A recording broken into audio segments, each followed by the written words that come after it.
Y vamos ahora con nuestro primer invitado, que es el economista Kurt Burneo, al quien doy la bienvenida a RPP. Muy buenas noches, doctor Kurt Burneo. Muy buenas noches, Fernando, y gracias por la invitación.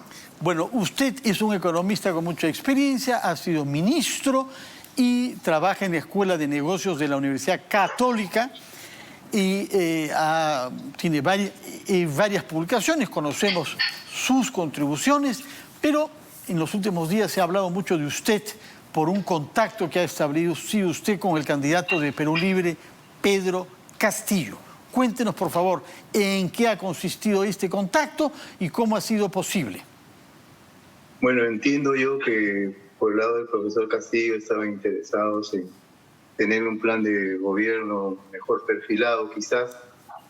Entonces se me contactan y conversando con el mismo profesor Castillo, la idea es que yo podía ayudar en esas cosas, pero hay un par de condiciones que le señalé que tenían que cumplirse previamente para tener mi concurso.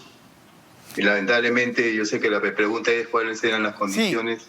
No las puedo mencionar definitivamente. Pero se ha dicho que una de ellas tiene que ver con el hecho de que no quiere usted colaborar en algo en lo que esté Vladimir Cerrón. ¿Es cierto o es totalmente desencaminada esa interpretación de sus condiciones? Bueno, esa es una de las condiciones. Bueno, hemos avanzado por lo menos en la mitad de ellas. Pero lo que ha encontrado usted es que había una disposición a que un economista profesional como usted reemplace unas ideas económicas que son las contenidas en el plan de Cerrón, que es el plan oficial de gobierno de Perú Libre, que son bastante atrasadas en materia de estatismo y de populismo, ¿no es cierto? Lo que pasa, don Fernando, es que lo que se llama el ideario en estricto no es un plan de gobierno, sino son una serie de ideas, digamos, que tiene el partido del señor Cerrón, algunas de las cuales pues son bastante discutibles, ¿no? Por ejemplo, pensar en estatizaciones, por solo mencionar ejemplo, por ejemplo, lo que es el control de las importaciones. Son cosas que definitivamente son bastante discutibles en economía, ¿no? Porque generalmente este tipo de iniciativas no conllevan, digamos, a un buen resultado. Si usted limita las importaciones, lo que está generando es un mercado cautivo, digamos, para los productores locales. Ya no tienen competencia y, por lo tanto, si no hay competencia, posiblemente llegaríamos a un contexto en el cual los precios de los productos locales serían más altos y de menor calidad. Es muy importante fomentar la competencia. Además de eso, ya lo hemos vivido en la década de los 60 con la industrialización por sustitución de importaciones, con malos resultados, ¿no? Porque todo aquel producto que estuviera en el Registro Nacional de la Manufactura no podía ser importado. Entonces la pregunta es, ¿y cuál es la competencia que tiene el productor local? Entonces, como no hay, porque hablamos de mercado cautivo, entonces lo que se generan son productos de baja calidad y de alto precio. Eso definitivamente es un equívoco, ¿no?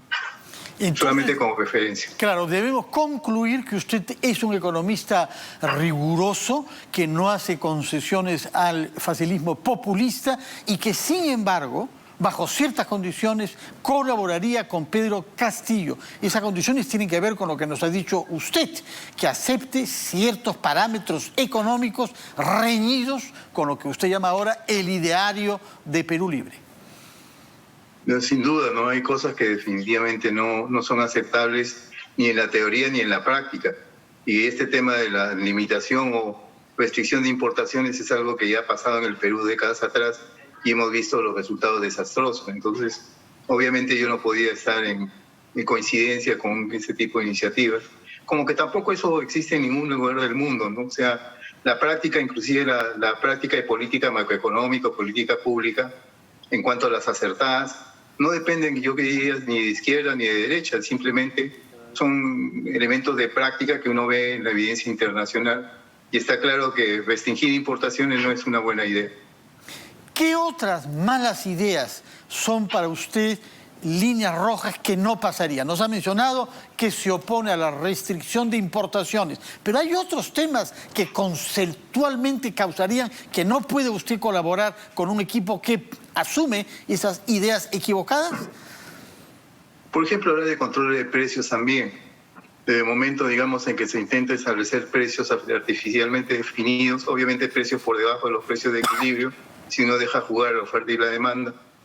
Establecer precios por debajo del precio de equilibrio implica la generación de exceso de demanda, mercados negros, especulación, y esa es una historia que también nosotros hemos vivido, sobre todo en la segunda mitad de los 80, con resultados desastrosos para la economía.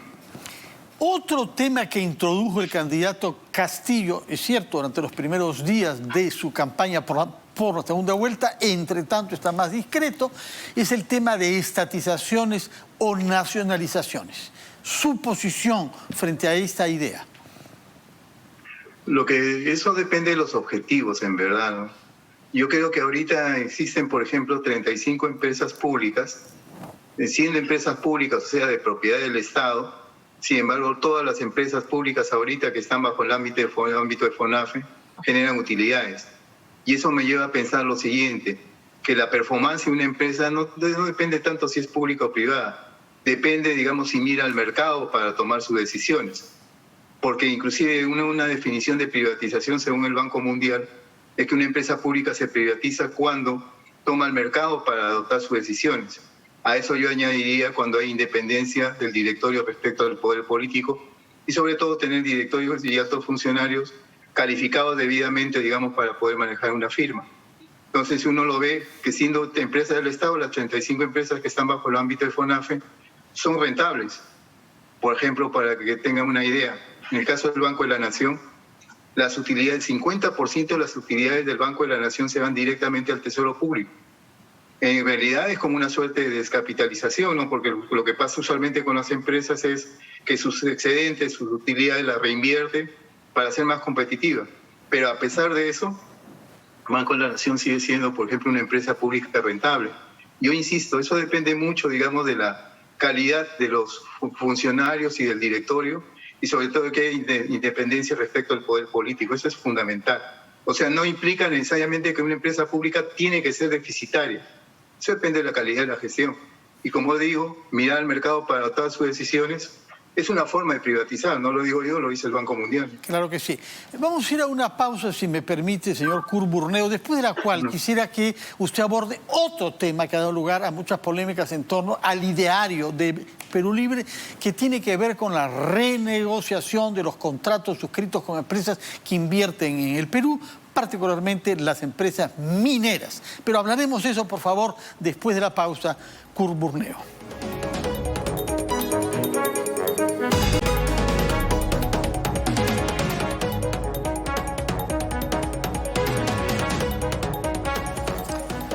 Y estamos conversando con el economista Kurt Burneo, que nos ha confirmado haber sido contactado por el candidato Pedro Castillo, con quien estaría dispuesto a colaborar para mejorar el plan económico, pero que ha impuesto algunas condiciones para eso, una de las cuales nos ha dicho es que él no quiere colaborar con un proyecto en que sea presente Vladimir Cerrón. ¿Qué le contestó por lo demás el candidato Castillo cuando le dijo eso a usted, señor Burneo? No, bueno, don Fernando, ahí sí quizás no pudiera revelar esos detalles porque fue una conversación privada y en todo caso la decisión, digamos, está por el lado del profesor Castillo, digamos, respecto a la propuesta que le hice. De acuerdo. ¿Y usted participará o no de acuerdo a lo que le contestan sobre las dos condiciones que ha planteado? Bueno, entonces, síganos diciendo con qué otras ideas, con qué otras propuestas no estaría en ningún caso de acuerdo, y había quedado planteado el tema de la seguridad jurídica vinculada a los contratos firmados por el Estado peruano con empresas extranjeras que invierten en nuestro país. Claro, don Fernando, en realidad cuando hablamos de esos contratos, son contratos ley, en verdad. Y entonces cuando hay diferencias, se recurre al arbitraje porque no hay mucha confianza en la Administración de Justicia local, o si no se va a organismos externos como el CIAI. Pero si la idea es tratar de sacar excedentes, digamos, o sea, tratar de obtener recursos para incrementar la recaudación tributaria, porque el problema es serio en la parte fiscal. La recaudación tributaria depende de la actividad económica.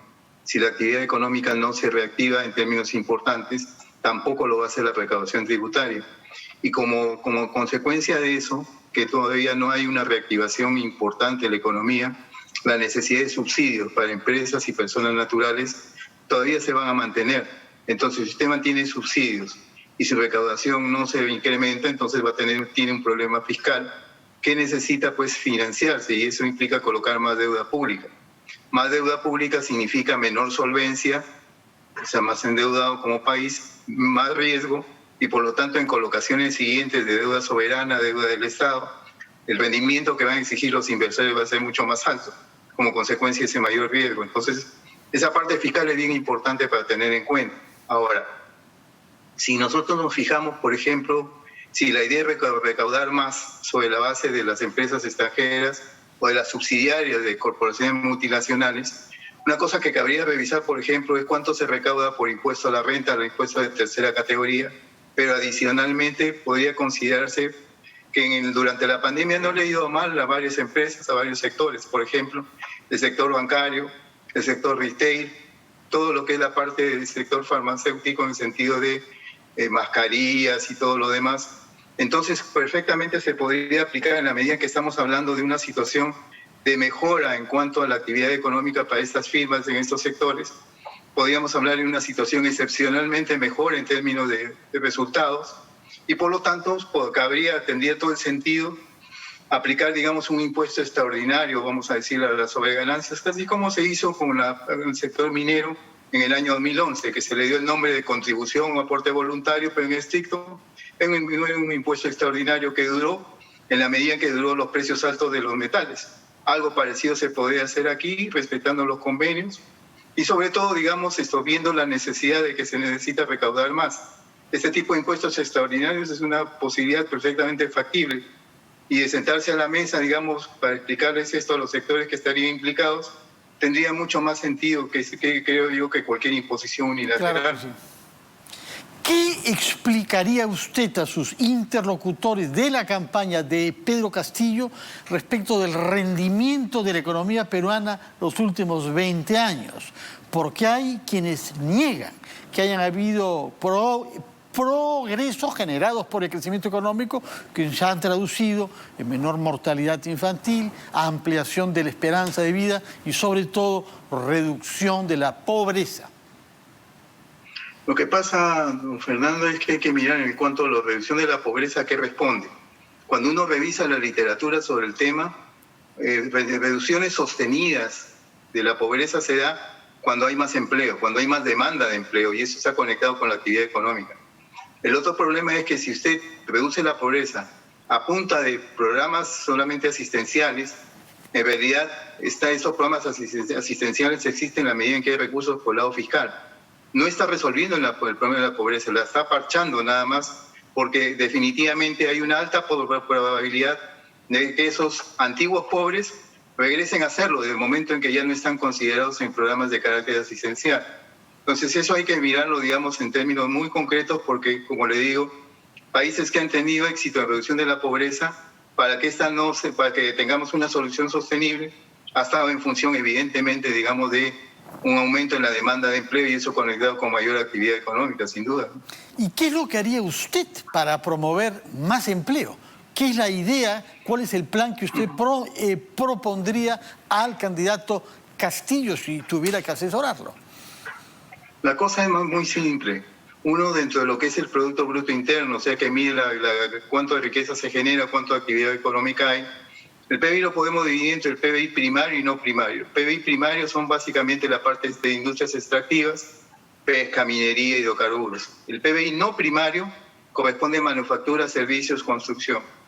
¿En cuál de los dos componentes del PBI es más demandante de empleo, más intensivo en empleo? En cuanto a lo que es el PBI no primario, manufactura, servicios, construcción. Entonces, lo que se tendría que hacer serían políticas macroeconómicas deliberadamente promotoras, sobre todo, digamos, de lo que es el PBI no primario, porque los efectos sobre el empleo son mucho más importantes respecto a los otros sectores. Por ejemplo, minería, el caso de minería, pesca o por mencionar algunos, son intensivos en lo que es capital. Y eso no me interesaría mucho si mi énfasis es tratar de generar una mayor demanda de empleo. O sea, habría que tener políticas macro promotoras, sobre todo en cuanto a los sectores que son intensivos en el uso de mano de obra. ¿Por qué es la urgencia? Porque el empleo está conectado, el consumo privado, que es un componente del gasto, que explica casi el 65% de todo el gasto en la economía. Y en el producto en el corto plazo depende de qué es lo que pasa con los componentes del gas. Definitivamente una apuesta por reactivación en el corto plazo pasa definitivamente por incremento del consumo privado. Y ahí el incremento del empleo, el incremento de la demanda de empleo es fundamental, ¿no?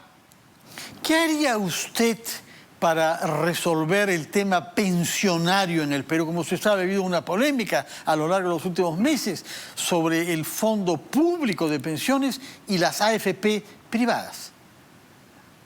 En realidad, no se puede pretender resolver el problema pensionario de esta parte, digamos, de la seguridad social si no miramos el mercado de trabajo.